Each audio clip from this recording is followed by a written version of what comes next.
Hey guys, what's up? Colton, Lindsay here with the WGR Academy here in the Prospecting Mastery Program. Are you ready to keep going? How would you like to be able to, once you open the conversation, you have the rules of engagement in order to take them and lead them to the magic question and go from the magic question to be able to get them to invite you to come over, which is the close. Get them to say yes. Get them to give you an appointment, the at-bat. Remember, the more appointments you get, the more at-bats you get, the more contracts you're going to sign. Even if you're not that great at the listing presentation or the buyer presentation, if you get more appointments, you're going to get better at it. Now, I want you to write this down.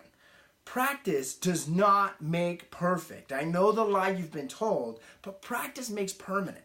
So imagine if you practice these skill sets, these things that you're learning, and you got better at them over and over again, and because you did that, repetition, which is the mother of all skill, made it permanent. That's what takes it from unconscious incompetence to conscious competence and ultimately to unconscious competence. How would you like to be able to be so great at the rules of engagement? It's just naturally how you did it. It's naturally how you converse with people.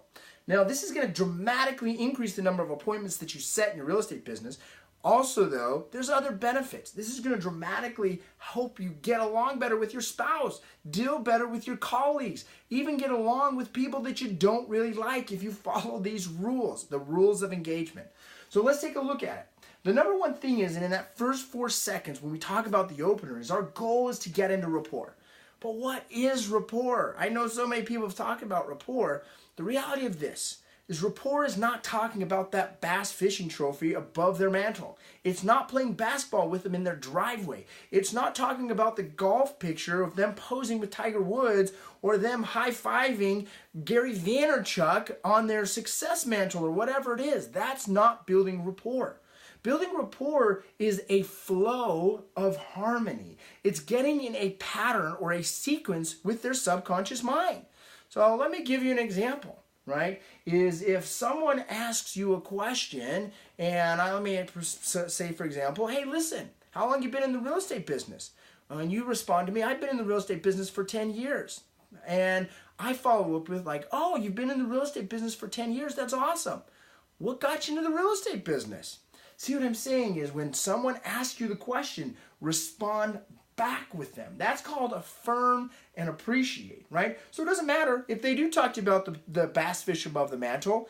The action item is, awesome, that's a great bass fish above the mantle. What got you into bass fishing? The point is, it does not matter what the topic is. It matters the flow of the pattern. See, we have linguistic patterns flowing through our mind, just like in social media and the internet, there's digital patterns. Imagine if you could understand the patterns of the conversation so well, you know when to disrupt them so you can lead them a new direction, but at the same time, rapport is getting into their current patterns. What if you could get into their current patterns, not disrupt the flow? Hence, rapport is in 4 seconds, getting into that flow and keeping the flow of harmony. And you do it through affirming and appreciating, okay? One of the quickest ways to destroy the flow of harmony is by disagreeing with someone.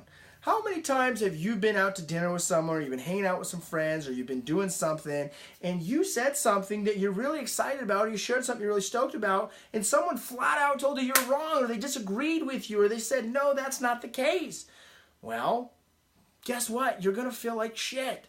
And if you feel crappy when someone disagrees with you or tells you you're wrong, how do you think your prospects are going to feel, or your spouse is going to feel, or your colleagues, or your teammates, or your children when you tell them they're wrong or you disagree with them?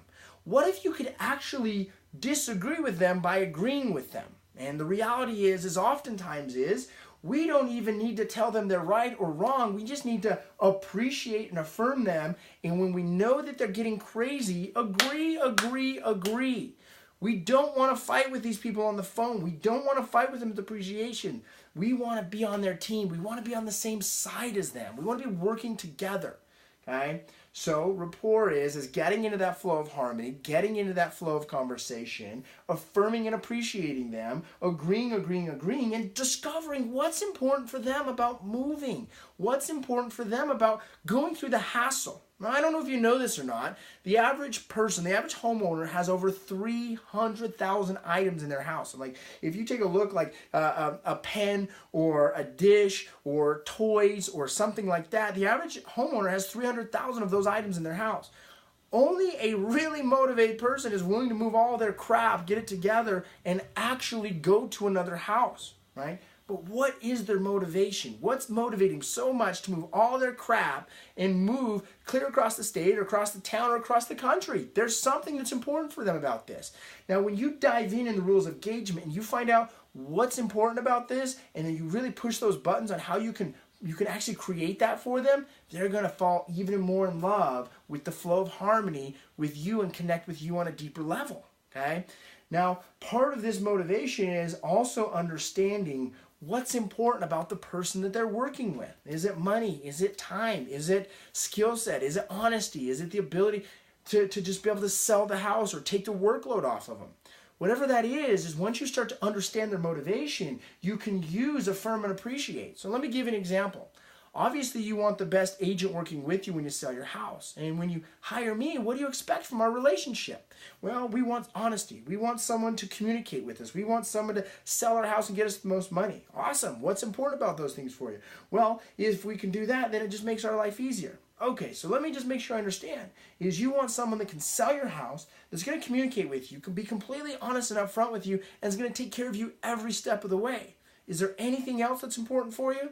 Guess what? When I just repeated back to them exactly what they want, what they're listening to or giving me, and I give it back to them, they get that I get them. They feel that I feel them. They see that I see them. They hear that I hear them.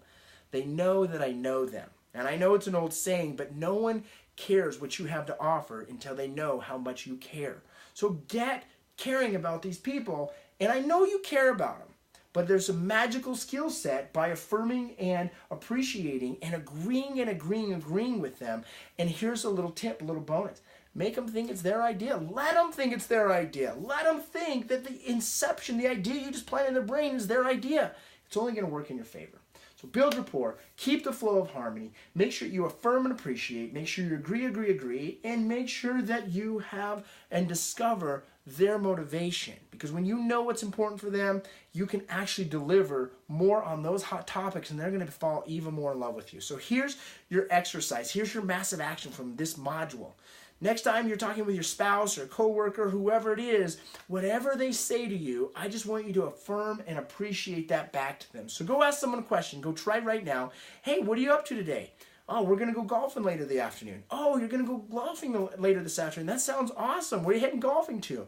Oh, we're going to go over to Snyder's Bluff, and we're going to grab a couple beers after. Oh, you're heading to Snyder's Bluff. I love that course. It's awesome. Well, I hope you have a great time there, and we'll talk to you later, right? So you just practice on repeating back to them what people say to you, and see the rapport that you get with your spouse or your colleague, and definitely with your prospects. All right, thanks for watching this module. Are you ready to get into action? Are you ready to get more appointments? Well, I want to remind you, nothing happens until something happens. Nothing changes until something changes. It's like old Grandpa Pete used to say, hey, Colton, nothing changes if nothing changes. Well, what's got to change for you right now? Well, my guess is you got to get into action. You got to learn and apply, right? All the time, people are taking training programs, going to events, and they're hearing stuff or they're seeing stuff, but they're not actually applying stuff. So make the commitment here, because part of transformation is you get to this wormhole, you get this transformation opportunity. You've got the opportunity to transform your business or your life or your entire world, but then you get a little afraid and you don't act on it. See, action is what moves you forward. I want you to pretend that it's like walking on fire. Once I walked on 30 feet of fire. My first step was the hardest because I see this fire. And what do you think the odds are once I took that first step on fire that I was going to stop on number 2 or number 3? I mean, we're 3 feet wide, maybe 2.5 feet wide with this fire, and we're 30 feet long. What are the odds that I'm going to quit once I'm on top of this burning hot fire? Well, it's pretty much impossible. So once you commit with that first step and you move forward, then you'll be able to take the next step and the next step. And guess what's cool? It's like driving a car at night. When your headlights light up 200 feet and you don't know what's beyond that 200 feet, but you ignite and you move forward, guess what? The next 200 feet opens up for you. So do that. Take that next step. What is it for you? We'll see ya.